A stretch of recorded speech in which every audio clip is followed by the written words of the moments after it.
Assalomu alaykum azizlar. Mana bu giyohimiz otquloq deyiladi. Otquloq.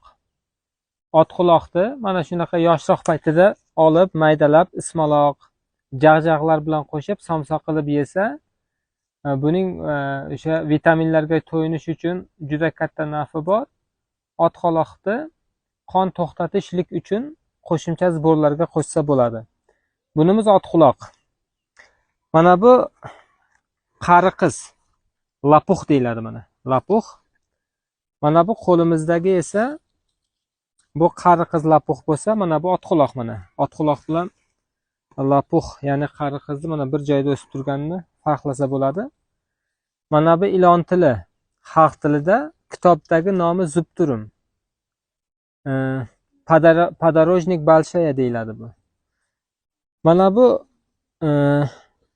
qari qiz, ya'ni lapuqning bargidan 2 donasini yulib, miyasorovkadan chiqarasizmi, qiymalagichdan yoki maydalaysizmi?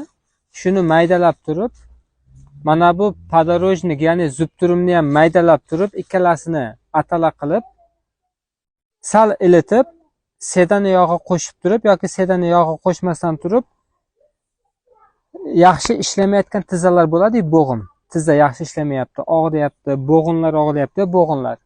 Osteoxondroz bo'lyapti, o'tirib tura olmayapsiz, bo'g'in og'riyapti, shamollagan, tuz yig'ilgan, yaxshi ishlamayapti. Ana shuni ikkalasini aralashtirib turib bog'laysizda, 1 soat yoki 2 soatdan keyin yechib olib tashlaysiz. Bir kunga bir mahal. Ko'p kuttirmaydi. 1 hafta, 10 kun, kim 15 kun qilsa bo'ladi. Hozir ayni payti 3 kundayoq natijasiga hayron qolasiz. Mana bu juda foydali maslahat sizlar uchun. Endi har xil teri toshma kasalliklari bo'ladi. Ekzema, psoriaz, qichima, toshmalar, har xil tashxis qo'yilmasdan bir qiynalayotgan bo'lishi mumkin.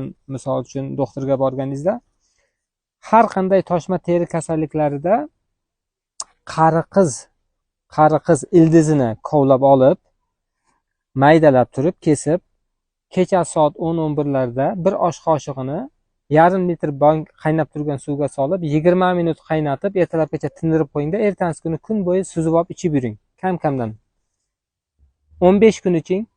Teri kasalliklari sizdan ajoyib tarzda yo'qolishlikda va davo topishini inshaalloh boshlaysiz.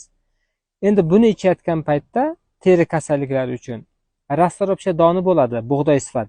Semina rastoropsha deyiladi. Ana shundan ertalab 5 da, kechki payt 5 da ovqatga 20 minut qolganda yeb qo'ying uni ham.